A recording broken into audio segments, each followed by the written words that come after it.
So, but yeah, 3 to 5 years is what we do FMXs, but it can be 3. And the other thing too is if they had 4 bite wings and a pano, if they can say I had 4 bite wings and a pano, I'm okay with doing an FMX because for one, panos are less radiation. Panos do not give good detail. And so I feel like we are giving them a service if by doing that. Now, if they just had an FMX a year ago and a year and a half ago, 2 years ago, that's probably not okay. But if they're like, yeah, I had a full series, they did the thing where it went around my head, that's not an FMX, and they serve different purposes. And so I feel if you can find out that information, I'm okay with doing an FMX if it's been shorter on someone who had a pano. Did you guys have a question over here? No, I thought I saw a hand. Yeah.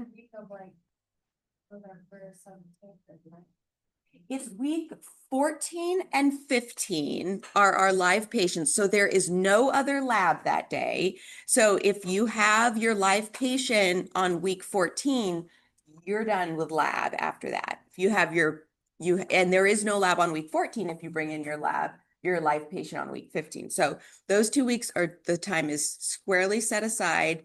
And I don't know what the dates are because I don't have the thing, but it's week 14. So it's the week before Thanksgiving, and then it's the week after Thanksgiving. That helps.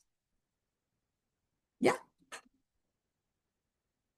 No, you don't need to. If they end up being your patient, they sometimes yes, but really no. If we have a new set of, because we are not a dental home, we have a dentist here, but it is not we cannot be their new dental home. So we don't really need to see. Now, if someone's like, I don't want x-rays, I just had them, we're like, well, we need to see those because we need something to treat them. We have to look at something. But if you're taking a new set, I don't think that they have you send because that just doesn't seem necessary, but I could be wrong. Sometimes some of the clinic stuff and the protocols haven't been in there very much, so it slips my mind, but I don't think so.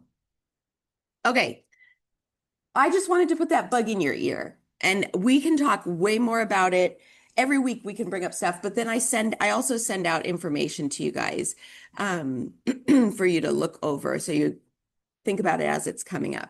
Okay, so let's go into Pano. I am so dry this morning. I brought coffee and I need water. I think I'm gonna dry right up as I talk up here. Okay, so let me get this going. Okay, I'm already recording, so we're good there. Okay, so panos. So that's what we're going to talk about today. So there is a lot of slides here. Anything that has to do with anatomy, I'm covering because I have to cover it during this week, but you're not going to be tested on the anatomy of what's on a pano in the upcoming exam. So next week, right, you guys have exam number 2. There is not going to be anatomy, just anatomy on that exam. Everything else that's on this slide deck is fair game for the exam. But if it's something to do with anatomy, it's not going to be on next week's exam. Okay, so the objective, so we're going to explain the purpose and the use of a pano, explain pano image formation. We're going to talk about what's called a focal trough. Think about like a feeding trough, like a horse. Recognize and correct common technical errors on the panoramic radiograph, recognize density changes, how different things, air, soft tissue, hard tissue, ghost images affect the film, compare and contrast double reel images, what that means, and we'll kind of talk about that more, what it looks like on a pano, and then landmarks is anatomy. The anatomy portion is right smack in the middle. I should have probably stuck it to the end, but so the first chunk is going to be on the exam. The middle part of anatomy is not on the next week's exam, and then the last part is. Okay, so the panoramic radiograph, it's an extraoral film. So we've talked about that. It's not an intraoral film. Everything is extraoral. The film is outside of the mouth. The tube head, of course, the radiation is coming from outside of the mouth. So everything's extraoral. And the advantages of this is it gives you a good coverage of the whole jaw. You can see the maxilla part, a large portion of the maxilla, and you can see the sinuses all the way up to like the orbits of your eye, basically like your eye sockets. You can see like in the nasal area. You can see the TMJ. So it shows you like a big, large area of the face in one image. There's less radiation than an FMX. So, you know, sometimes people will take even they might take an FMX and then they just cannot, they can see that there's wisdom teeth and they're like, I cannot see these wisdom teeth, or you need to have these wisdom teeth out. And so let's take a pano too. So someone might have a pano and an FMX in the same day. I don't think that's like necessarily something everyone would, you know, do just automatically, but when necessary, they might do it. Disadvantages is there is less detail than an FMX. Super important fact is if you are looking for caries, if you are looking for perio, you are not going to use a pano as your visualization of those things. That's not to say you can't see bone loss or caries, but if the detail, it's not zoomed in enough, you're just not going to see the detail that you would in an FMX. And so it is not truly a substitute for an FMX. Lots of offices have it be their protocol. 4 bite wings and a pano, 4 bite wings and a pano. I mean, I've had students in here who assisted and they're like, that's literally all my office does. 4 bite wings and a pano and an occasional PA when needed. They'll do like a single PA or 2 PAs. But other than that, that's all they do, 4 bite wings and a pano. I don't think that that's best practices, but there are offices out there aplenty that do it. Panoramic radiology. So the uses, so we kind of already touched on it. So to examine large areas of the jaw, to locate lesions in maybe the actual like mass part of the mandible or anywhere else in the sinuses, to look for possible fractures and just different things, to evaluate eruption patterns, growth and development. So you can take a pano on a 6-year-old and you can see, you know, what's going on. They're going to do that for ortho. And, you know, where are the teeth and when do we think different teeth are going to erupt? To locate the position of impacted teeth or lack thereof. So if a tooth should have dropped by now and we're like, where is that tooth? Then take a pano and you can see maybe it's not even there. You know, maybe they just didn't even develop it. Preferred radiograph for edentulous patients. It's certainly much easier for a patient without teeth to take a pano than a bunch of PAs. Edentulous means no teeth. May be used as a last resort on patients who cannot tolerate intraoral radiographs. So if you have the gagging patient from wherever and they gag and cannot tolerate like even barely sliding the XEP into their mouth, then you are going to have to resort to a pano. It's just going to be like, well, that's all we can do. And so sometimes, you know, you're happy to have something rather than nothing. And then here's the slippery slope. The insurance companies consider a pano and 4 bite wings to be an FMX. So they will charge out an FMX if that's what the office does. If the office's protocol is 4 bite wings and a pano, they will charge it out as an FMX. So that's why I say when you're looking for your patient, for your live patient, and they say, oh yeah, I think I had an FMX already. Say, was it like 18 individual film? Did they keep taking something in and out of your mouth? Or did you have a few of those and then something just take like one big image? Like try to describe it in super layman's terms because people just don't know the difference. If you say, did you have a pano or an FMX? You're gonna be like, oh, they're not gonna, you know that terminology. So that's the slippery slope because the insurance companies deem it okay to do it. So that's why a lot of times offices will do it. Okay, basic principles. So we have this crazy looking image, a good panoramic image. So some protocols or some characteristics of a good panoramic image is all the teeth are going to be in relative focus. Now the panos of today are light years better than the panos from like 20 years ago or maybe even 10 years ago. I don't know. Well, I don't know. But so a lot of the ones in the slide deck are older, but you'll see like there's a couple in the anatomy section, the midsection, And you can just tell they're newer panos because just everything is so much clearer, and our machines take pretty good ones. But if any of you guys have had panos, they're probably good quality, but you'll see some pretty like scary looking ones in the slide deck. But that's just because the newer machines just do so much better. But so you want all teeth to be in focus and in the correct proportion. The occlusal plane should have a gentle smile. So just like we talked about that curve of SPE in bite wings, well, there's this just natural, slight, gentle smile that you see when you put 4 bite wings together. The same exact thing you should see in a pano. So if it's really, really flat, then there's a specific error that took place. And if it's really, really like a jack-o'-lantern, like deep smile, like creepy looking, that's another error. So we'll talk about that at the end when we talk about the errors. But so gentle smile, the roots of the maxillary teeth should be well below the shadow of the hard palate. So when we talk about the anatomy, the hard palate is this line that goes through here. That's the hard palate, and we'll talk about all the anatomy in a little bit. But the apex of the maxillary teeth should be well below that. So if you look at your pano and those apex of the maxillary teeth are like at the hard palate, that's going to obscure the doctor's ability to see anything that's in that area.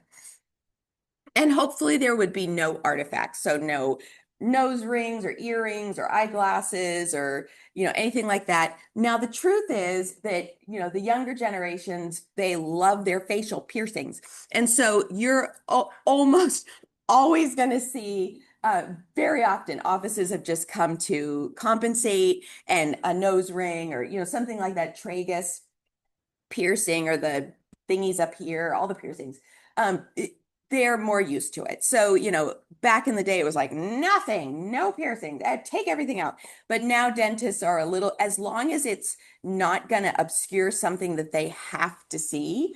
So, if you're in a certain kind of situation and your piercing is obscuring something, the dentist might say, you need to take that out. I don't care if it takes a wrench or whatever, like you need to take it out. But most of the time, they're not going to say anything. Panoramic radiographs. So what's unique about this technique? The X-ray beam, so the primary beam and the film rotate around the patient's head. So we're used to putting our film in the mouth and it stays stationary. And then we move our PID up to the XCP and then we push the button. Everything's stationary. But in a pano, everything is moving. The film is moving. The primary beam is moving, and they're all rotating around the patient's head. It takes about 15 to 20 seconds.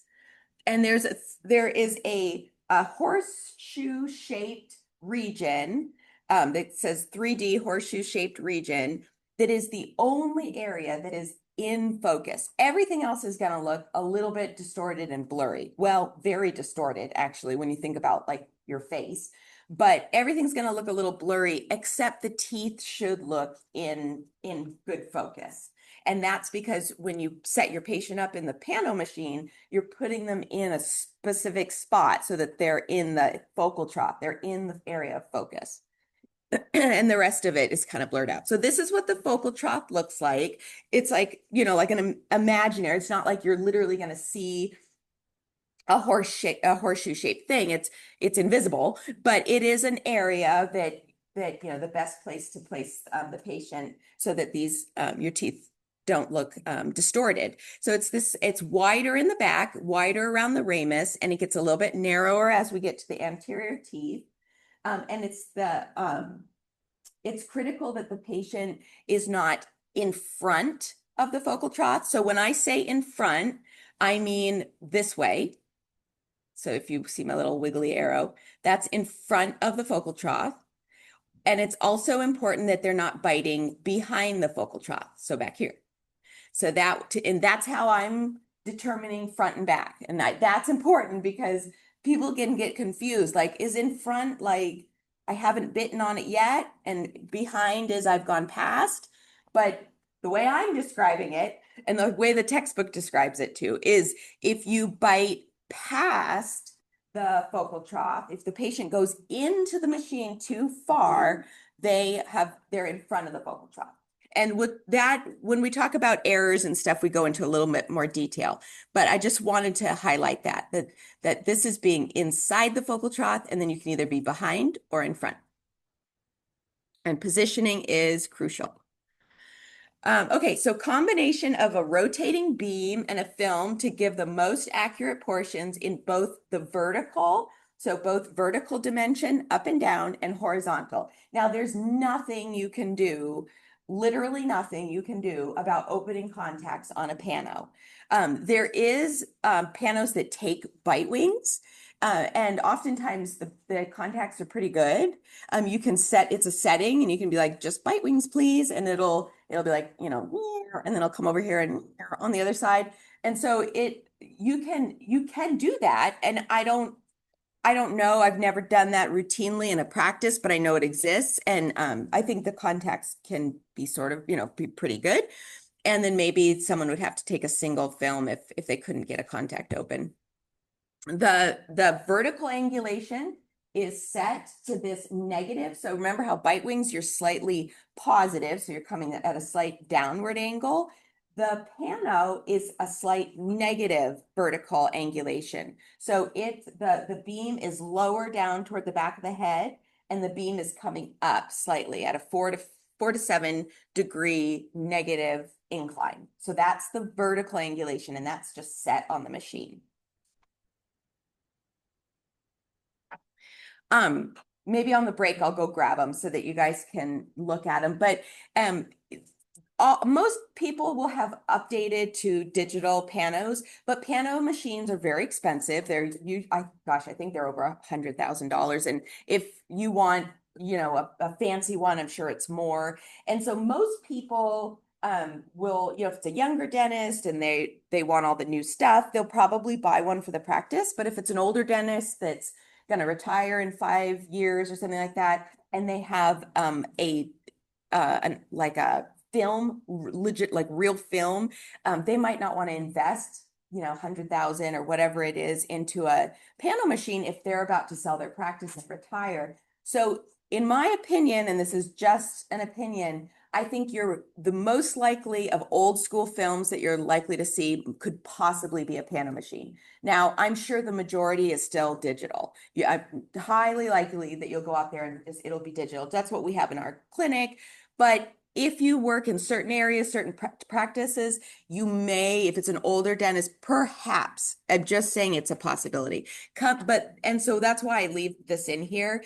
The cassettes come in lots of different sizes and different kind of applications. There's soft ones that wrap around a tube. There's hard ones that you slide into a little holder and you open it like a solid book or something. And inside you either shove this film down the soft tube, or you just lay it in this hard cassette. And I'll bring some in for you guys to see on the break.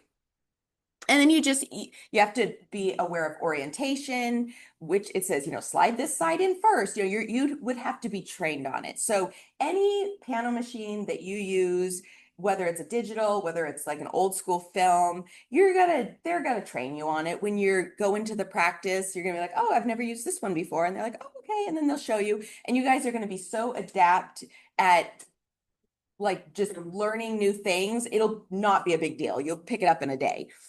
So it's never something to stress over, but just knowing oftentimes you'll encounter new equipment. Yeah. So is a cassette, are you saying it's like a protected ear? Yeah, I'll bring them in. It's like a hard cassette, and you like open it and then you lay the film in and then you snap it shut, and then you would slide it into like a little holder on the machine, and then it rotates around. But I have them in my office. I meant to grab them before, but I'll grab them on the break. Okay, so what happens with the pano is we're taking our round oval head and we're flattening it. So we're taking something that's obviously 3D. We're dimensional creatures, and we're flattening it. So and then it's wrapping around the back of the head. So that is why a pano has such a strange appearance, is you're taking the jaw, like you back here, if you look at like the ramus and going up here to the coronoid process and the condyle, you're taking this part that goes like this, and you're opening it up to go like this. So, from here to here. So it's odd looking. But that's basically how you kind of have to think about it. It's like taking the back of the head and opening it up and laying it flat. And so that's what you're basically looking at. The other thing to note about the way a pano is taken is that as the source rotates around the back of the head, it's going to overlap in a certain part of the face. It's going to get some areas only once, but then it's going to get some areas multiple times, and that affects the image. And we'll talk more about that, but you can kind of see it in the picture here, how the beam is kind of crisscrossing, and it's kind of, you're getting like the same area exposed kind of over and over again. It leads to what we call a double real image or a double image. And then the single image is something that you only see once. So we'll talk a little bit more about that. But so generally speaking, it's this diamond shape. It's like in the center of the area that's being radiographed. And it kind of just gets this repeated. So the parts in your head that get the picture taken more than once is examples of it are the hyoid bone. So the hyoid bone is down here in your neck, your soft palate. So if you think about, this is a weird one. This is a visual that you got to kind of play with in your head. But your soft palate, like your whole throat, just goes down like this, right? You just down the chute. And you have your soft palate behind your hard palate. Well, on a pano, because of the way the image is taken multiple times from different ways, your soft palate actually goes off to the side and you see two of them. And so there's lots of images I'll show you. But so that's what we call a double real image. So it happens with the hyoid bone, it happens with the soft and hard palate, and it can happen with your spine as well. So it happens with a couple different things. But this kind of shows how you take our 3D head and you just flatten it out, and that's how you get a pano image.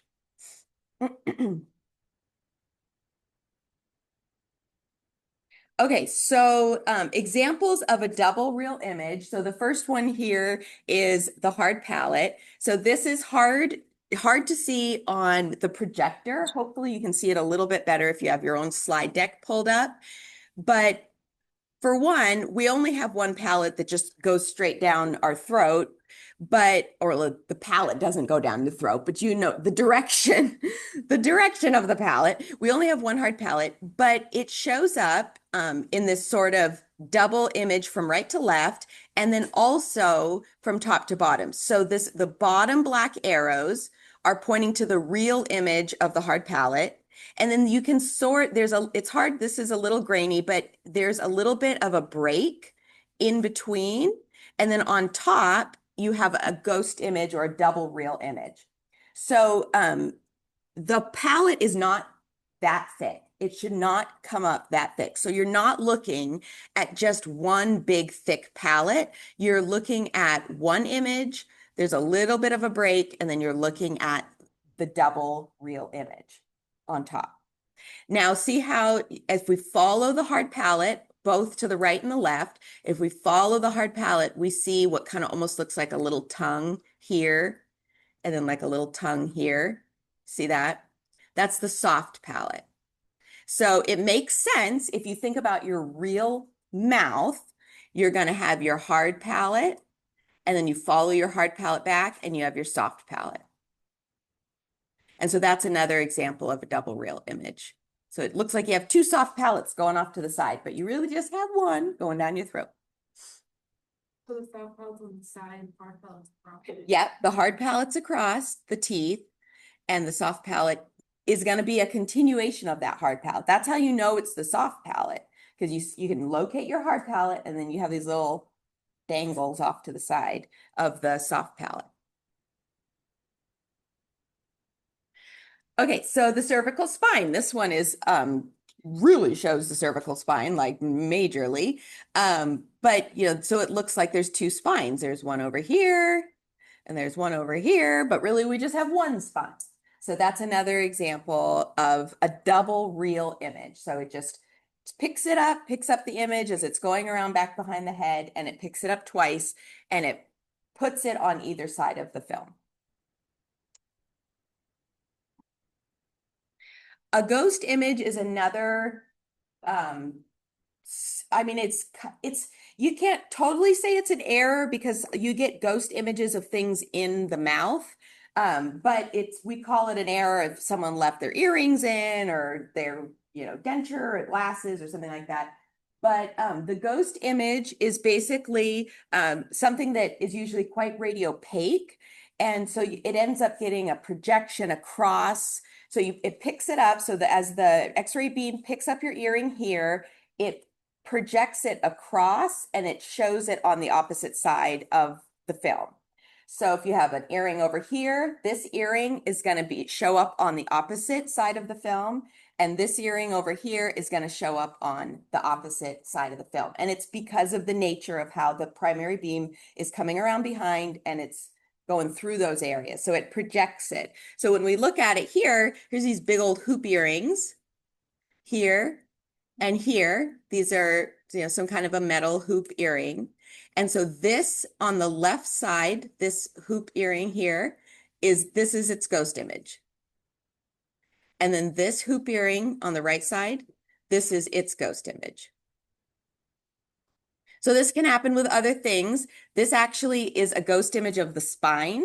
So that big, thick, white thing in between, in the middle, that's a ghost image of the spine. And we can try to minimize that by positioning our patients in certain ways, but that's a ghost image. And then the other thing too, see how it just looks like blocked out white here? Like this whole area just looks whiter.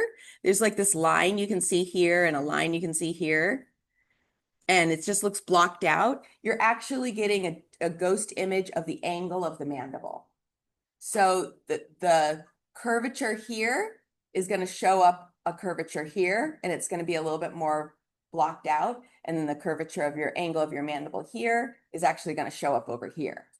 So it's again, another ghost image.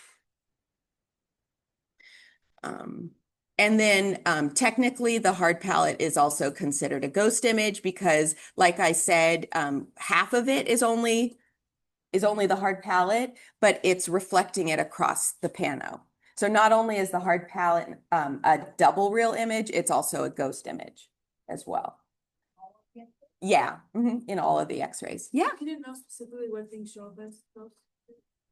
What's that? Do we need to know like what things show up as ghost images? Yeah. So you have to know the common things that are a ghost image, and then you have to pick it up on an actual film.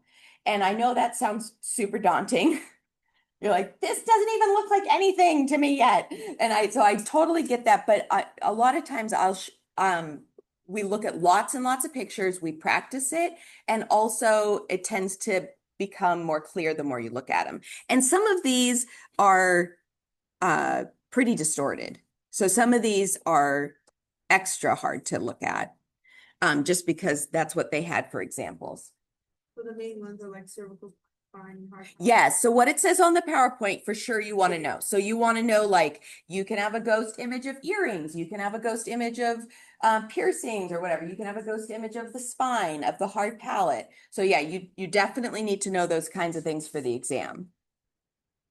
Okay, so the characteristics, meaning totally a question on an exam.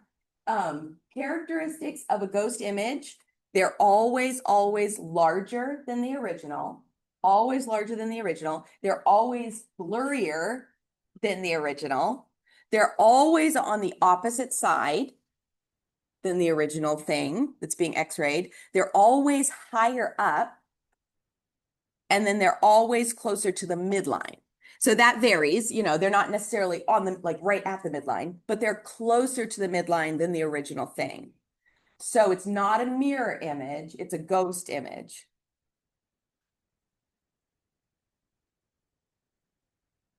You just digest that and look back at, use this for an example, because these are such obvious ghost image. Those earrings are like blaringly obvious. So use that, reference it, go back to it, and then read that and kind of say, okay, it's larger. Is it larger? Yes. It's blurrier. Is it blurrier? Yes. So that will help you kind of picture it better.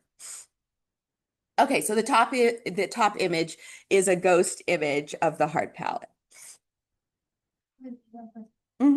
when you have a ghost image, you know, with the earrings, like you don't necessarily have to have both earrings in the image, but you will always double on the other side, you know what I'm saying? Like, if it was just one hoop, Oh, yeah, it would like show up as double. yes, you would just have one on one side. So Uh-huh. if all you had was one hoop in, Uh-huh. you would just see one on the opposite side. Oh, Yeah. Mm-hmm. Yeah.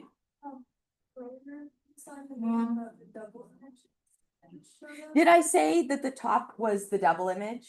It says panoramic imaging, basic concepts. This picture is a double image. Is that the same? So I think that this is, I think, where I misspoke. So the bottom is the real hard palette. The top is the ghost image, and then right to left is the double real image. So just like how I was describing, thank you for saying that, because I think I misspoke. So just like you have a soft palette over here and you have a soft palette over here, that's a double real image. The same thing with the palette. You have a palette over here and you have a palette over here. That's your double real image of your hard palette. And then the top and bottom is the ghost image. I totally think I misspoke there. So thank you. Thank you for clarifying that. So the double real. So just like your spine can show up on the right and the left, or the hyoid bone can do the same thing. So that's the double real image. Yeah. So you were saying that this double real image is basically just two pictures or pictures in your head that get taken more. So a double real image, the best way to think about it is it's a single anatomical structure. So it's just a single thing. You got one spine, you got one hyoid bone, you got one soft palate, one hard palate, but it shows up twice on the image on left and right. And then your ghost image is something really radiopaque that gets projected onto the other side. So you could have two earrings, so you'll have two ghost images. You have one earring, so you'd have one ghost image. But a double real image, that's why they call it a real image, because it's like you have one real thing, but it shows up twice. If that makes sense. I know it's like it's a little bit of a brain teaser. Yeah. So it's like a double image expected, like you're going to get to the. Totally expected. But then as soon as there's something that's a double that's not expected, then that's a ghost image? No, good question. That's a good clarifying question. So a ghost image would be something that you like, more of an artifact, but it could be something that's just in the mouth. And so it depends on the density of it. So for example, like a hard palate can be both, because the hard palate's very dense. It'll be very radiopaque. And it's always going to be there. You're never not going to have a hard palate. So it happens to show up as a ghost image for certain reasons, but then it shows up as a double real image only because it's in the center. That's your key for the double real image. That's your kind of key thing to differentiate, is it's only things that are kind of like if you had a rod going down the middle, the things that are in that center portion is going to show up as your double real image. So that's your main reason for them showing up as the double real image. The ghost image has a lot to do with like its opacity. And so it sort of, as it goes around, it picks it up and then it projects it. I don't know if I answered your question. Oh, it will always be both. Yeah, like the hard palette will always be both. You'll always get a ghost image and you'll always get a double real image. But the ghost images are oftentimes thought of as artifacts, because a lot of times someone might have I don't know, like some kind of a very metallic restoration, like a big chunk of very, like a lot of amalgams or something. And you can get a ghost image of even that. So a lot of times ghost images can be thought of as artifacts, but they certainly are things also like the hard palate that's just always going to be in the mouth. You guys definitely ask clarifying questions about those concepts, because I realize they're a little bit. So if you keep coming up with like, wait a minute, just shout out. No questions are ever denied, because they are kind of weird and panos are weird to look at. Like they're not as easy to identify all the structures as a PA. So it's a lot to kind of digest. Okay. So what is this thing saying here? So soft tissue cartilage outline. Okay, so it's just sort of talking about the arrow soft palette. The top is a ghost image, the bottom is the real image. It's kind of highlighting the soft palette there. But you can't really, this is a double real image of the soft palette. If they're saying that part of that is a ghost image and part of it is the double real image. I don't know. I wouldn't worry too much about that. I would think of the soft palette as just a double real image because you can't really differentiate. Like here you can see that line, that separating line. This is a much better picture to see the ghost image of the hard palette. Do you see that break? That's a much clearer image of the bottom one is the real hard palette. The top one is the ghost image because you can see that break, but I don't feel like you can see that on the soft palette. But technically, I guess that's what it is. So use it soft pellets.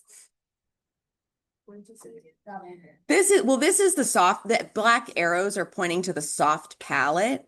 And so this slide is saying that, you know, there's a ghost image also with the soft palette, but I would prefer, I don't test you specifically on that concept. I usually stick to the soft palette as a double real image because that I think just makes more sense. And so thinking about it in the terms of it being a ghost image, I just feel like it kind of muddies the water. So, but I think that's what the slide is. The bottom is the double real image, the top is the ghost, just like it's an extension of the hard palette, but you can see that so much better in the hard palette because you can see where it breaks. You can see like a radiolucent line between the two white lines. So you can see that it's like, oh, there's two images there. So that's a double real image and a ghost image, both. And this slide is just saying that's technically happening with the soft palette too, but I would just think of the soft palette as a double real image. Okay, air spaces. So air spaces on a pano are really important to identify. One, because one airspace is an error. It's a very specific error that you can prevent if you coach your patient well enough, and then if the patient cooperates. So an error, the palatal glossal airspace, and is an error technically. It's a mistake that was made in the capturing of the image. And you can remember this because palatal glossal, palate, what does glossal mean? Does anyone know? Tongue. Yeah. Yeah. La lengua. So palate and tongue. So palatal glossal airspace. So it is the air, it's like self-defining. It is the airspace that is created because you did not put the tongue on the roof of the mouth. So the patient left their tongue hanging in midair, and now you see the airspace between the palate and their tongue. So that is an airspace that you have to identify on a pano, but it is technically an error. Is it because the tongue is not put in the roof of the Yes, mouth? they did not put their tongue on the roof of the mouth. And so we have really specific instructions, like when we tell the patient, like, we coach them in a very specific way to hold still and stand like this and put your tongue on the roof of your mouth. And you can say it like 3 times because they don't really listen. And so then you really want them to stick their tongue on the roof of their mouth like it's stuck there with peanut butter. So that is technically an error, and you can see this right through here. It's really black. So that's the palatal glossal airspace. On this one, this person is a dentulous, and it's a very dark image. And every year I think I'm going to change it, and I never do. But you still can see, like if you squint your eyes and look cross-eyed, you can see this black line coming across here, and then it connects down here. So what do you think if we're talking about the palate? On either side of the pano, what do you think the rest of that airspace would be as you're looking on a pano, and across the top is the palatal glossal airspace if it's there, and then all of a sudden you see more black kind of coming off to the side. What do you think you're looking at? Throat? Yeah, the oral pharynx, the throat basically. Yeah, in layman's terms, that's why we're looking at like the part of the nasal passage from our nose down to our throat and then our throat. Or the pharynx. So that's what you're looking at through. So here, when you see this black that's kind of crossing over the mandible, and then in this picture that's kind of coming down. So the airspace is palatal glossal. So these are the only three airspaces you have to memorize. Palatal glossal, which is technically an error, and just you'll remember because it's the airspace that happens between the palate and the tongue when the tongue is not touching the palate. And then the nasopharyngeal is like kind of like, everything drains into the throat. So it's that passage from the nose down, heading down to the pharynx. And then the oropharyngeal is like the rest of it, like your throat. And all of it is just all like that. Just because we put the down level. No, only the palatal glossal. So how do you correct the other people? You can't close your throat. You can't do it. You could try, but then you couldn't breathe or swallow or eat. But yeah, so the only one that you guys can do something about is the palatal glossal. Yeah, the other ones are just there. They're just going to be there. Okay, so this is just throwing in a fun, I have in this thing, it's like activities, let's take a break. It's like, no, there's no time. There's 90 slides and we're never going to get through it all. Okay, so this is just a peds patient, just lets you see all the fun little things. So let's take 5 minutes. It's in my clock, it's 8:50. We'll do 8:55. We just don't have a lot of time for a lot of breaks. And I'm gonna go grab those. And I want to make sure that I have at least said it all. Okay, so now we're going to enter into some anatomy talk. So remember, this anatomy stuff is not going to be on next week's exam. Everything I just talked about is going to be on the exam, but starting from this point, slide 25, we have the anatomy section is not going to be on the exam.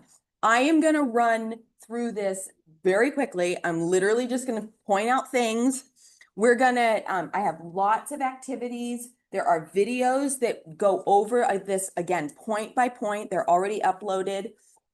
And so just so we can have time to get to what's gonna be on next week's exam, I'm going to fly through the anatomy.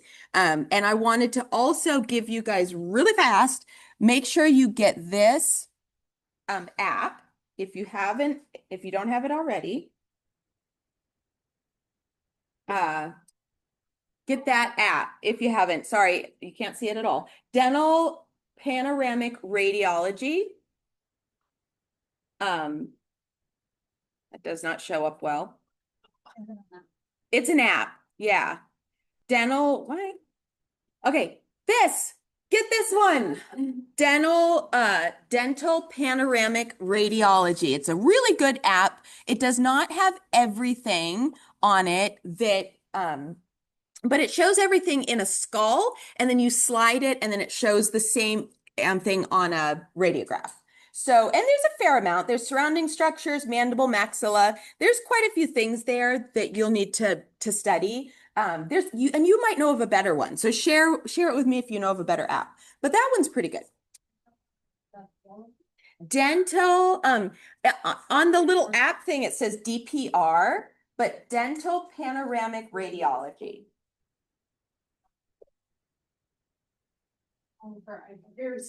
Only for iPhone? I wonder if there's something for an Android. I wonder if somebody's made something for an Android. We can research that. Okay, so anatomy basics. So you notice there's stars here. Understanding density changes. So it's really important to understand how one density of one thing that you're looking at affects the way an image shows up on the radiograph. So this is weird. I just would recommend you just memorize it. You can see it. You can look at the sentence and then go back to a pano and find some things, and you can go, oh, okay, I see how that does it. But we're not going to get into deep philosophical understanding of why this all happens. It just happens. So just do yourself a favor and just kind of accept it and memorize it, and then you'll do fine on the exam. Air obscures hard tissue. What did I just say about the palatoglossal airspace being a big black blob on a pano and obscuring visibility, right? It's an error. We want our patients, did I press record? Yes. We want our patients to put their tongue on the roof of their mouth so that that airspace is not there, because if that airspace is there, all we see is black. So air obscures hard tissue. Air makes it so you cannot see hard tissue. Soft tissue obscures air.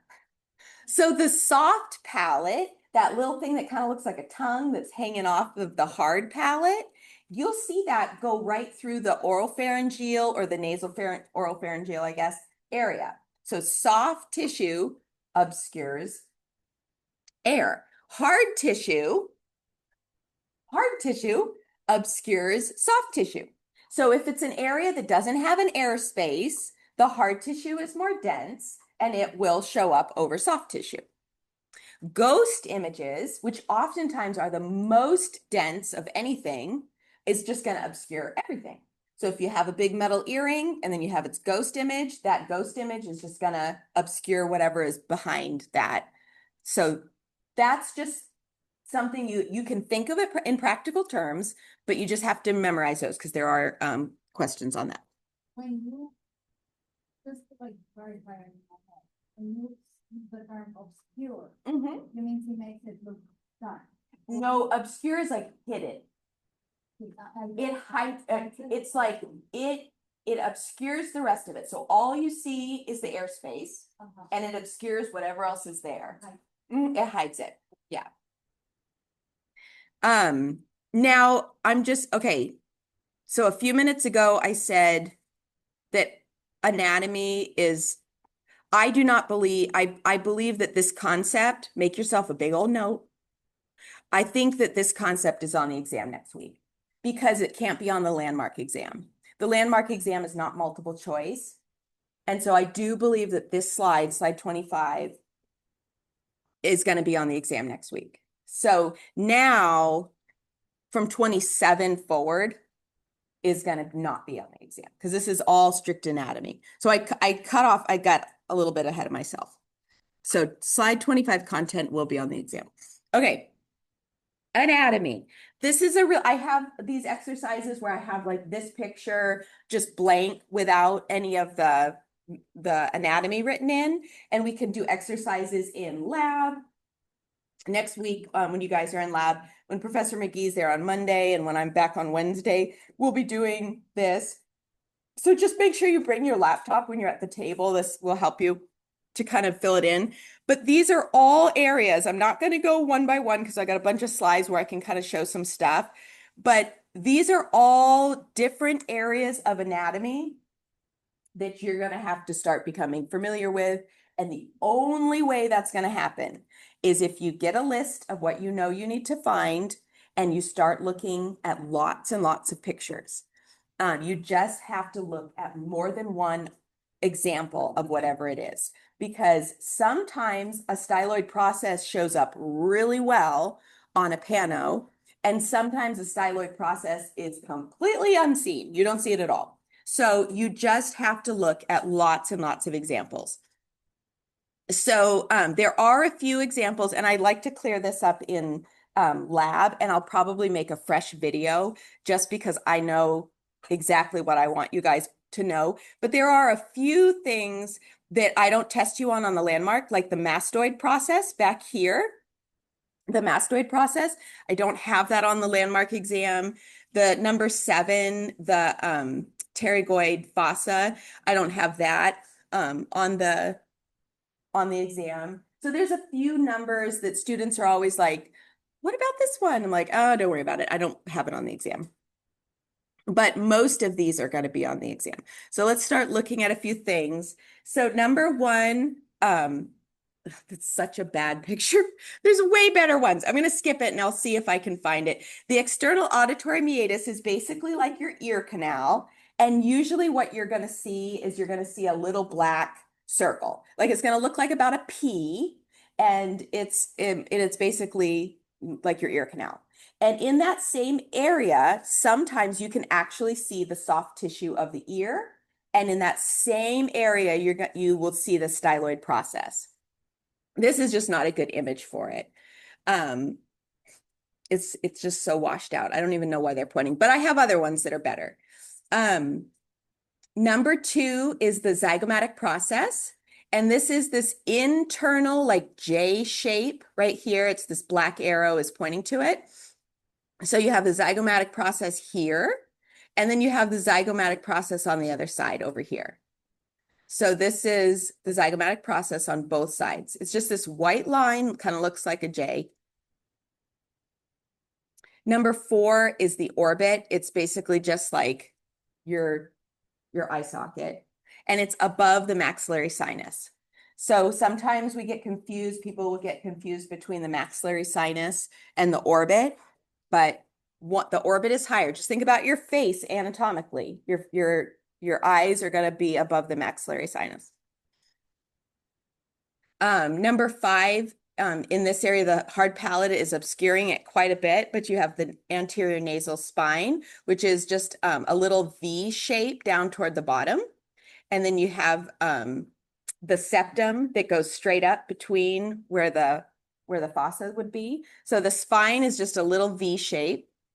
It's like the point, you know, when you look at a skull and there's no cartilage and it kind of curves up like this to a point, that's the anterior nasal spine. And then the thin cartilage or the thin bone that would go up through the middle, that's the septum. Hard palate is 8. Zygomatic process is 9. It's kind of coming across here. Zygomatic process of the maxilla. But this is the one, this little J shape inside the orbit, that's what I want you guys to memorize. This little J over here and over here. That's what I want you to memorize. The articular eminence is number 2. Yeah. Yeah, and there's a couple things in these pictures they'll be talking about, like the arch of the zygoma, or that there's several things that they'll talk about when they talk about the zygomatic process or the zygoma. But really the main thing I want you to think about is it's kind of like inset inside of the sinus. You can see it here. It's like, so you can see the outside line of the maxillary sinus, and then always inside you can see this thin line. So if you find the sinus, this just scooch in, and usually that's when you'll see the zygomatic process. So the articular eminence is this outward projection of bone. So it's like the TMJ area. You have your condyle, and a condyle sits inside here, and the eminence is what your condyle rides up on when you open and your condyle like moves forward. It rides up on the articulating eminence. So that's number 2. Maxillary tuberosity, you guys know that from just your EOIO. Maxillary sinus, we've already shown it quite a bit. We've talked about it a little bit because of mounting. So maxillary sinus usually comes down low over, close to your maxillary teeth. And then up here will be your orbit again. You can see the orbits up here, maxillary sinus down here. So these are just more landmarks. So the first one, let me just quickly go back. This was maxillary landmarks. And then down here, back here is mandibular landmarks. So number 1, on either side, you can see the condyle over here and over here. That's the condyle. Number 2, so if you think about the way if you think back to anatomy at all, if you think about your condyle, then you have a mandibular notch, or sometimes it's referred to as the sigmoid notch. And then it comes up to the coronoid process. Like if I had a jawbone, that's what you'd see, the condyle, mandibular notch, and the coronoid process. So that's what this dip is, coming down from the condyle is the mandibular notch. And the coronoid process rides up, but very, very oftentimes the coronoid process is obscured in an airspace. So the coronoid process can be hard to see.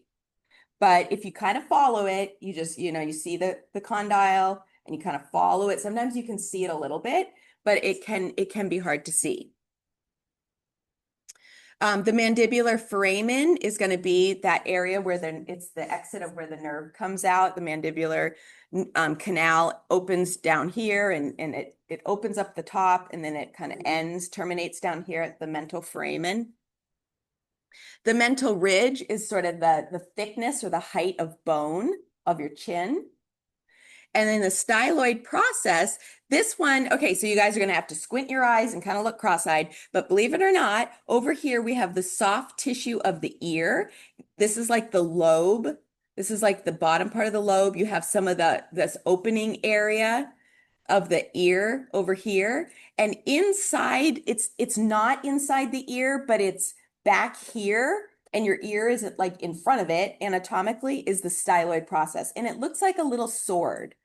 And so that's how it's not actually in your ear, but just the way it shows up on a pano, it will be overlaid over close to the external auditory meatus. And sometimes you can see the soft tissue, and that's going to be the styloid process.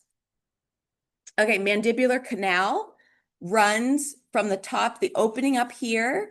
This is where we're shooting for when we give an IA injection, an inferior alveolar injection. We're trying to get above this canal so that nerve gets local anesthetic and then it numbs down that nerve. So this is the mandibular canal is number one. It's actually, they're showing it over here, but it's on both sides because you have two of them. And then number two is the hyoid bone. This is a double real image. Usually it floats just below the mandible is what it looks like on a pano. And then we have our internal oblique ridge that runs down. It kind of connects to the external oblique ridge, but it runs down in front of the molars, the roots. So you can see it down here, runs down in front. Yeah. That's your internal oblique ridge. And then the angle of the mandible is just back here, like your jawline. Like that's the angle of your mandible. Inferior border of the mandible is just down here along as we follow the angle. There's the inferior border. Submandibular fossa is this area that looks radiolucent down below the molars, mandibular first and second molars. That's the submandibular fossa. Holds a gland in there. So it's a thinner area of bone. External oblique ridge, we've talked about that when we look at bite wings, we can see it. Soft tissue of the ear usually kind of looks like just kind of like a soft palate kind of density, but it's, hanging out on either side of right and left side of the pano. You can already see how like this clarity is better. These are newer panos, so you can just see the clarity of the anatomy is better. Things aren't as distorted. Ghost images of the palate are not as kind of crazy. You can see the air spaces. So for this one, I have in the notes is where I have most of the answers, but this is just repeating, but just giving you better images. So I'm gonna just kind of skip through it, but I try to highlight on I have the landmarks in the notes, right condyle, different things like number 3, it shows how it's a ghost image. See how this line comes straight across and you're like, what's this line that comes straight across? That's just a ghost image of the mandible. So it shows a few things different. Bottom of the maxillary sinus. Number 5, floor of the orbit. So the orbits are higher. This would be this anterior nasal spine and the septum through here. And so there's several things that you can see on this pano. And as you go through the slides, it repeats a lot of the stuff that we already talked about, but you just can see these images better. So here we have the real image of the hard palate, double real image of the hard palate, and then the ghost image up above. And you can just see it's separated so much clearer. This is a really good picture of the zygomatic process. See how it's like a J? It's set inside of the maxillary sinus. It's like this J right here. It's like a backwards J over here and here. Hyoid bone is superimposed over the angle and the inferior border of the mandible. So that's actually technically a slight error. It should be below it. Other things here, there's some cervical spine. This is a really good external auditory meatus. That's what the first, when it's just showing like this washed out white and you're like, what am I looking at?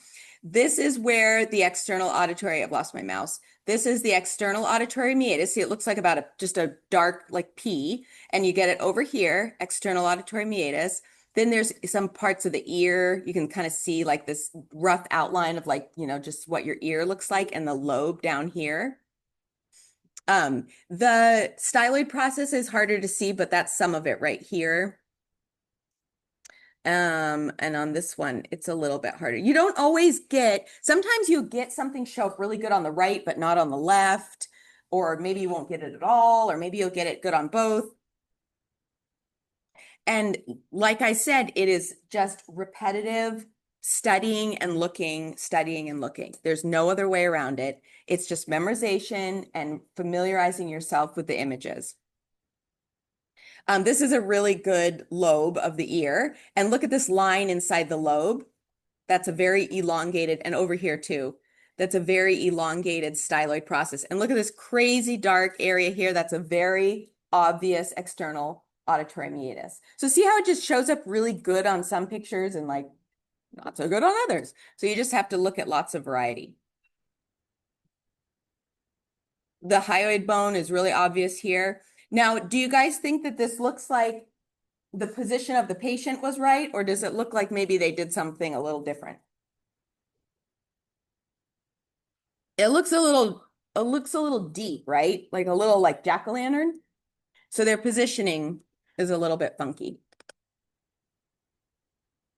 So there's more anatomy here. Another image, really good.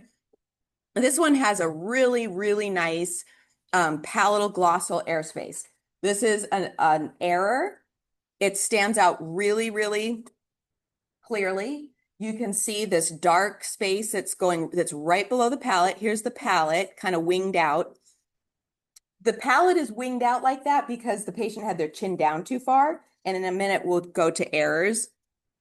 But this is the palatoglossal airspace. It shows other things around here, really. Number 5 is not on the exam. It's the base, the middle cranial fossa. It's not on the exam, and I have that in the notes. So what makes up this airspace? So where the color changes from black or dark gray, it's not really black, but dark gray to lighter, that's the top of the tongue. You're like looking at the top of the tongue that was not put on the roof of the mouth. So if that kind of helps you, like just make up the image in your brain, like decide, what am I looking at? That's like the top of the tongue just hung out flaccid in the mouth, and then the palate there was that airspace between the tongue and the palate. This is just showing in drawing the different air spaces. We have the palatoglossal, we have the nasopharyngeal for number 2, and then coming down the throat is the oropharyngeal. And this is just showing it. So the nasopharyngeal would be up here, and then as it connects down the oropharyngeal, and then the palatoglossal airspace, which is an air, would be through here. It's a little bit through there. Same thing here, little bit of a nasal palatoglossal airspace, nasopharyngeal, and oropharyngeal. Let's see. So number 1, they're just saying the tongue. Oftentimes you can see the tongue like this. The soft palate connects off of the hard palate. This would be the styloid process, or the lobe of the ear. Oh, this is all soft tissue. So the lobe of the ear is usually over the styloid process. So it's just showing you in drawing form where we likely see it if everything turned out right. So we got the tongue, the soft palate, and then the lobe of the ear would be over here. It's just not a great. More images of the top of the tongue, soft palate, lobe of the ear. Double real image of the angle of the mandible, double real image of the angle of the mandible, spine. So these are ghost images. I said double real image. They're ghost images. Sorry. So it's a ghost image of the angle of the mandible and a ghost image of the spine. And this is just outlining it so it's kind of sticks out to you, but you can see how this angle here would match the real image of the angle of the mandible over here. This angle here with all the green angles, arrows would match this angle of the mandible over here. So it's a ghost image of just a very dense part of the jaw. Okay. That ends anatomy. And I know it's a ton, and that is like the quick and dirty, and it's going to take a lot of studying. We'll talk about it a lot in lab. And you guys, it's really in your court to put the work in and to use those videos that are online. I have videos where I'm just sitting there drawing, pointing, talking, they're like maybe 20 minutes. If you want to know this stuff, you got to do it. You just have to. Okay. So, so this stuff is on the exam next week. The stuff I just talked about, anatomy, not this stuff is. So here we go. So this is what you really want to know for next week, because the rest of it's all that other anatomy is all going to be on the landmark. It's going to be things you recognize and then you write the name of it. Okay, so critical steps for producing a diagnostic quality film. So prepare the machine, turn it on, put it to the right setting, pretty easy. Prepare the patient. You want to talk to the patient about what this machine does, what it's going to feel like, what they need to do. Position the patient properly, expose the film properly, and then process the film properly. We don't have to worry about processing. If you do work in an office that has an old school pano, what you do is you either go into a dark room, which likely they do not have. Oftentimes they have machines that have like a dark box that you stick your hands in, and you would take out the film. You would take out something like this. Can't get it. Like this. You'd take it out in the dark and you'd feed it into a machine, and your hands are basically inside like a box, and you just take this out and feed it into a machine, and it would develop it and stick it out the other side when it's done. Probably not going to see it, but you might. Okay, prepare the patient. Ask the patient to remove all jewelry in the head and neck, earrings, lip, tongue rings, necklace, hair, bobby pins, and an elastic tie or a clip that has metal, as well as dental appliances, hearing aids. So any kind of metal that they can remove up from the neck up, they need to do that. Drape the patient with a lead apron. Strike that. Strike it. But who knows? You might work for an office that still does it, but very likely you won't. So you can strike that. Tell patient what to expect during the procedure. This is an X-ray that shows us your whole jaw, surrounding structures, large part of your maxilla, your TMJ. And as you stand here really still, the machine's going to spin around your head for about 15 seconds. And so I just need you to hold really still. And then you're going to coach them from some of this other stuff that we'll talk about. This you can, I should have just taken it out. Just don't worry about it.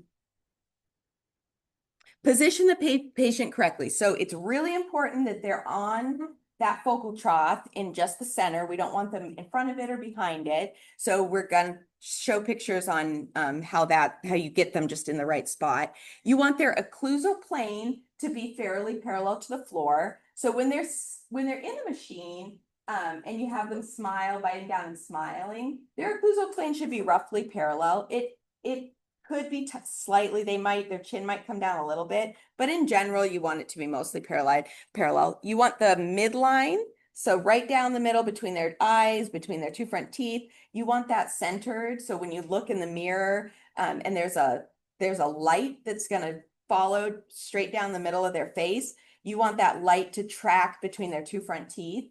If it's off to one side, you need to kind of just adjust their head a little bit from right to left so that the midline is centered.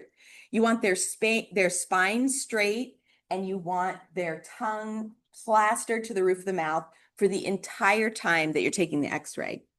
Anterior and posterior position. So we have, ours looks just like this. It's a little bite block that has a little bit of a notch for their top and bottom anterior teeth to sit into. And so you can adjust it a little bit. You can move it a little forward or a little backwards, depending on how things need to line up, but they're just going to bite right into this bite block. Some have chin supports, so it kind of holds their chin in a certain area. Ours, we don't have that on ours, do we? Maybe we do.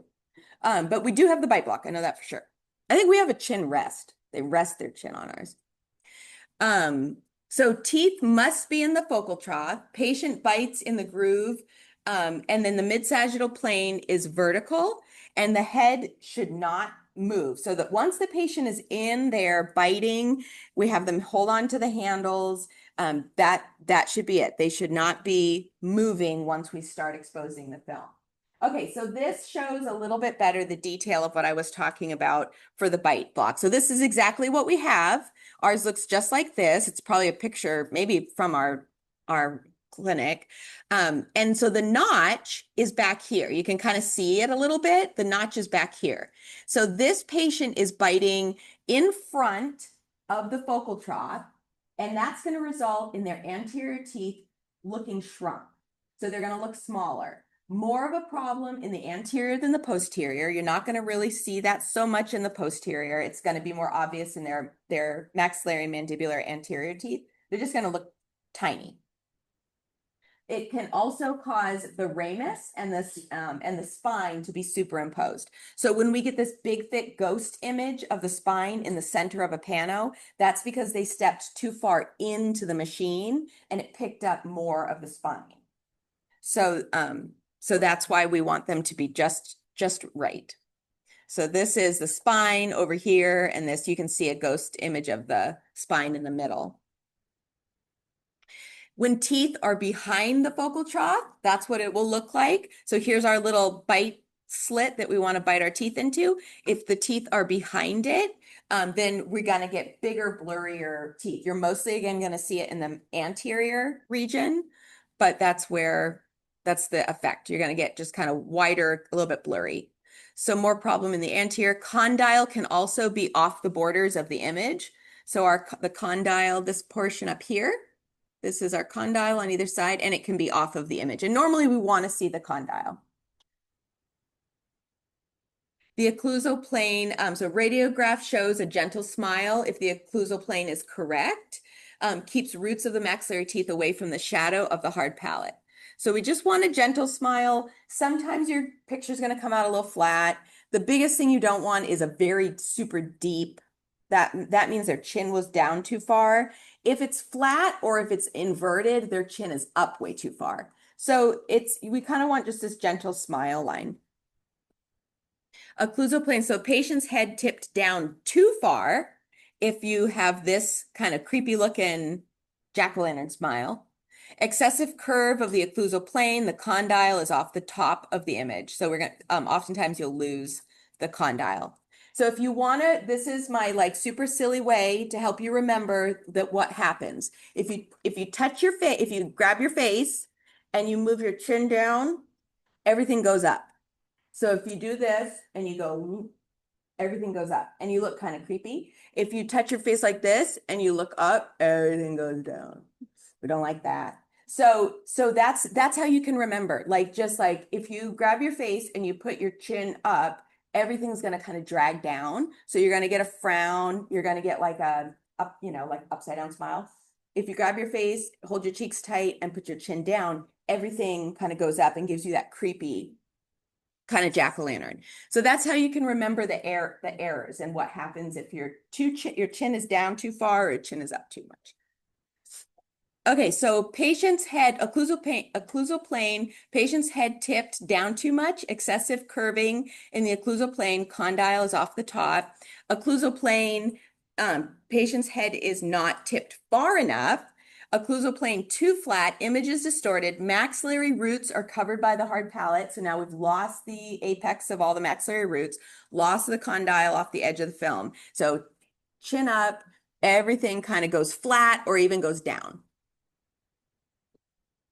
Mid-sagittal, the midline should be centered. And if it's not, you're just, one area is going to be closer to the primary beam than the other. So so what have we been talking about with diagnostic quality? Like if the teeth, the object in the film distance matters, right? If it's farther away, it's going to get a little more magnified. If it's closer, it's going to be more sharp and crisp. So if the midline is off, one side is going to look a little clearer and the other side is going to look a little more blurry. It's the same exact principle as when we're using our own films and the tooth and the sensor are either super close or pulled more farther away. It's that same principle. So midline sagittal plane should be vertical. Check light from behind the patient, not from the side. So you want to get behind your patient and look into the mirror. And there's all these little lights that are helping you line up your patient. So you want to look behind your patient into the mirror and make sure that light is going down the center of the midline. Head rotation causes one side to be larger than the other side. Closest to the film will appear smaller. Keep the spine straight. Normal cervical spine is curved. We all have a curve in our neck. Cervical spine is curved. So, but we want it to be straight. So what we do is we have our patient sit up nice and straight and tall.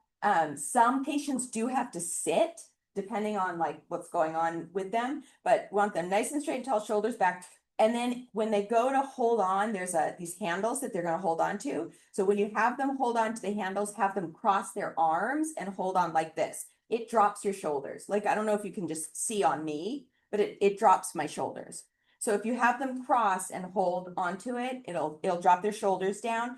And then the next part that you're going to do is you're going to have them step forward. So they're going to be, I can't do it or else I'll fall, but they're going to be leaning backwards slightly. So they should lean back. It helps straighten out their spine, drop their shoulders, and it gets them to in a position where their spine won't be in the picture, hopefully, as much. At holding them and was crossing. Yes, and Teresa, Professor Brandt will show you guys when you do it next week. But yeah, so there's these handles that we always have patients. This is where students bring in good tips sometimes. If you know a tip, share it. But we always have the patients hold like this. And then one of our seniors was like, if you have them do this, it drops their shoulders. I was like, oh, you're brilliant. So yeah, so now we teach them that way. So yeah, hold it, cross your arms and hold it, and it drops the shoulders a bit. And that can be like if somebody has a short neck, like some guys that are just really like built and like their necks are like that big, it's hard. Like you're like, this is gonna hit you. So it really helps to get their shoulders down. Okay, spine straight. Ask the patient to move your feet forward so the spine will straighten. Must hold on to the handles on the machine. So see how she's holding like this? So we just crisscross. That's all we do now. It just helps a little bit. They're almost kind of like inclined. They are, yes, exactly. It's like they're leaning back a little bit.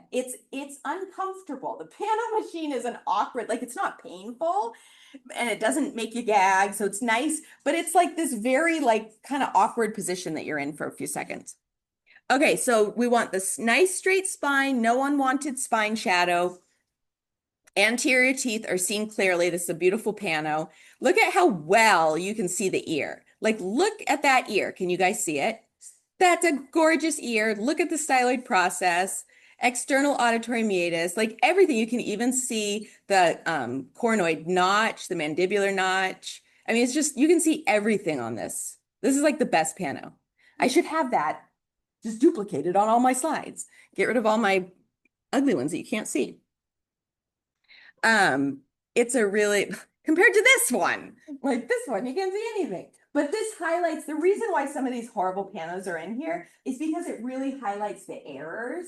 And so that's just really helpful. Like this is, like a really bad ghost image of the spine. And so it just really, helps it helps to see that. Okay, spine is not straight. It was in the picture quite a bit. Unwanted white shadow covering anterior teeth may be a problem for patients with short or stiff necks or patients in a wheelchair. Okay, tongue on the roof of the mouth.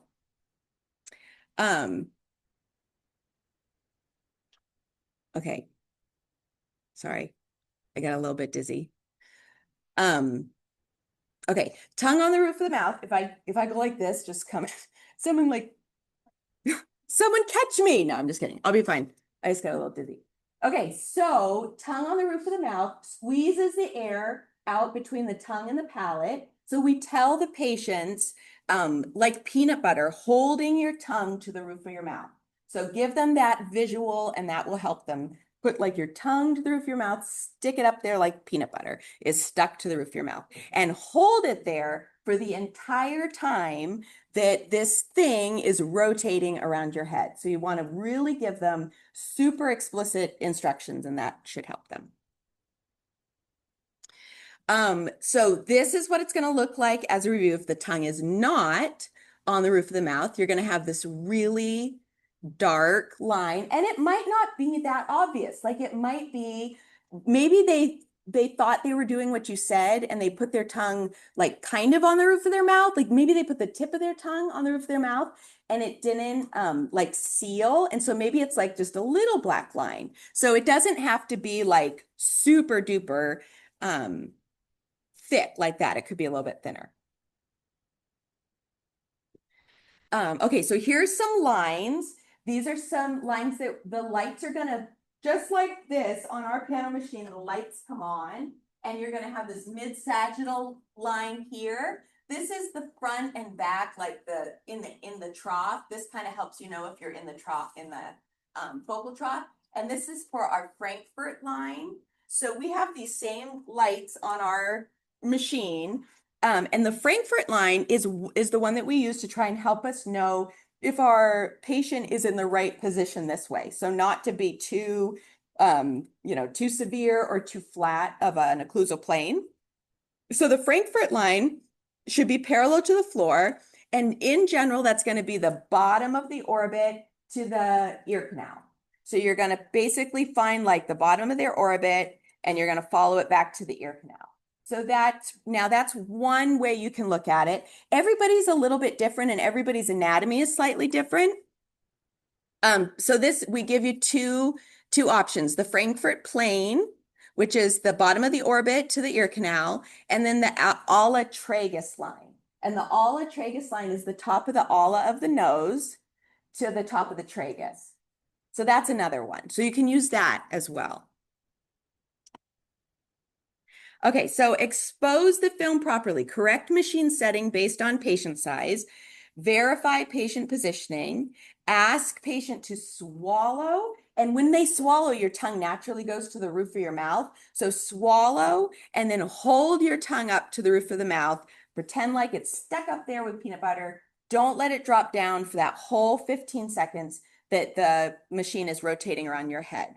Caution the patient to hold still, and then you're going to hold the button outside of the room for the entire 15 to 20 seconds. So you're going to hold it the entire time. If you let go halfway through because you forget you're supposed to hold it, then you've ruined, the whole thing is ruined and you have to start over. So that's why we have you guys put the machine on test mode and like run through the whole thing, because you have to, even on test mode, you have to hold the button the whole time. So it just gets you used to like, that's the way you hold it the whole time. You'll see the machine rotating and you'll hear it. There's an audible beep. And then when the beeping stops, then the machine's done. Okay, so what do you guys think the errors are in this image? Tongue's not on the roof of the mouth. Exaggerated smile. Good job. So chin down too much, and tongue not on the roof of the mouth.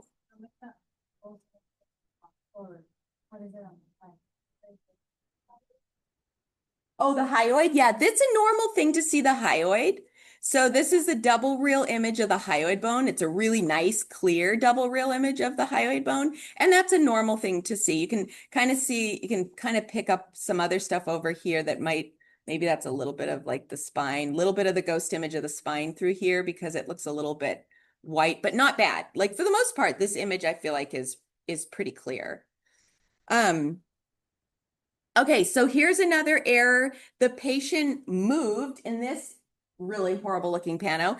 And you can just tell that because like, look at this like crazy wavy line, or this one here that's like coming across and it's like ka-chunk, like the whole like mandible is just like, whoop. So the patient moved halfway through. So it just, those TikToks where there's like the thing comes down and then like people do something different and then the image changes. Have anyone seen those? That's kind of like what happens. It's like it's taking the picture and then the patient moves and then something else happens. So it's kind of like that because it's like scanning it as it goes along.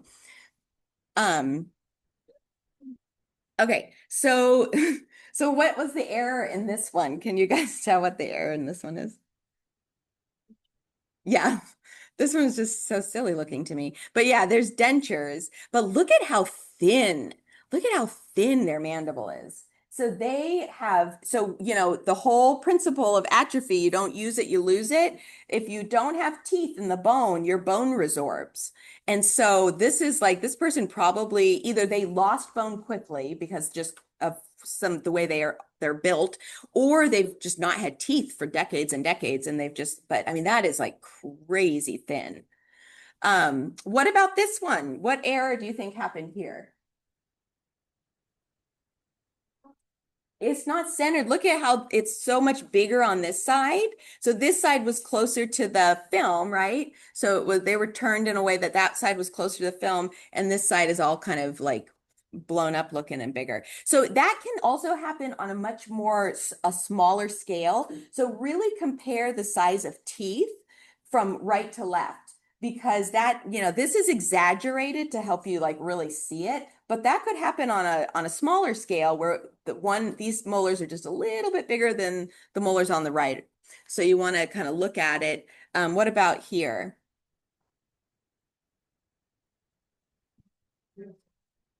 Yeah, there's a ghost image in the center for sure. So they maybe weren't sitting up straight. What else do you guys see?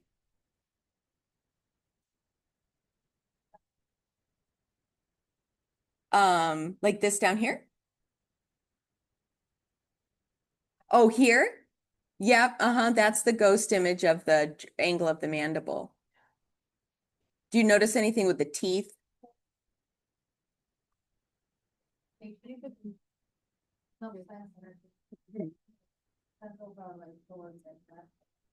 Mm-hmm. And if you see, if you follow along the mandible, it looks nice and smooth. And then we see a ripple through here and all through here. This is all kind of messed up. So the patient moved on this one too. So they probably turned their head a little bit or something. Here's a pretty good ghost image in the center. Just a lot of artifacts, lots of ghost images of all this metal like this here. And so it's like, this is probably something else though, because the ghost image should be up higher. But there's just a lot of artifacts in this one. And then also their chin is down because they have a more severe angle. So this is processing. This slide you guys don't have to worry about. You can X out slide 78. Technical errors. So this is sort of just some practice. What's the error that's exhibited in this radiograph? Yeah, there's earrings. Yeah. Little bit of a palatal glossal airspace. See how it's kind of dark right up here? Little bit of a palatal glossal airspace. They didn't take out the earrings. What do you think this is? It's the lead apron. So up until last year, we were using lead aprons and we got this error like a fair amount. And we would teach you guys how to put it on the patient because it's a different kind of lead apron. It doesn't have a thyroid collar. But if the students put it on wrong, we would get a big old chunk just like that, even with the lead apron. So I'm so glad we're done with that because it caused a lot of unnecessary, yeah. That's an excellent point. Yes. So maybe I'll say that to Professor Brandt. I'll say, when you're training them, just show them the proper way. And we have a sign that says, if you want the lead apron, here it is. And then that way, because it is different. It doesn't just flop over them. There's a front and a back, and you have to put it in a certain way. So you guys should know how to put it on correctly. What's the cause of the radiolucent area up here? Palatoglossal airspace. What's causing the exaggerated smile line? Chin down. Yep. And there's like overlap. So their chin is down so much that it caused their maxillary and mandibular teeth to overlap.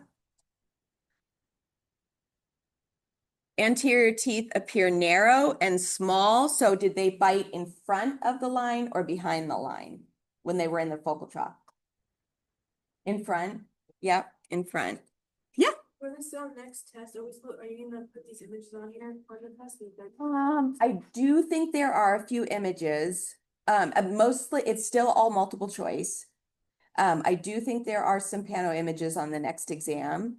But I have to look at it. Today I have a laundry list of to-do list today before because tomorrow's pretty busy and then I leave Thursday morning. So I'm like, oh my gosh. And that's one of the things I wanted to review the exam, but I do believe that there are some pano pictures on it, but it's all multiple choice. Okay, what's going on here? Anterior teeth appear wider. Are they in front or behind? Behind. And it kind of looks a little flat too. The spine is superimposed. You have a pretty significant ghost image of the spine. The patient's let's see, common mistakes. Is this telling us the answer or is it asking us a question? What do we have? The patient's posterior teeth, the ramus appear to be magnified on a panoramic film when the head is not centered. Which side of the patient, is closest to the film? Should the patient move right or left? So that's just your whole, like, if the area that's less distorted, that looks more like accurate is going to be closest to the film. So then the side that's blurry is farther away. So then it's just saying, do they need to move their head right or left? So they need to, if they're farther away on the right side, they needed to move a little bit more left to center their midline. The whole point is you want to center the midline. Identify ghost images, bunch of crazy, look at all this. They must have had shrapnel. They must have been like in war or something. And tons of ghosts. And then the glasses. I know it's kind of cute. Looks like a Muppet. Okay. Like not a great picture, but it's showing a fracture.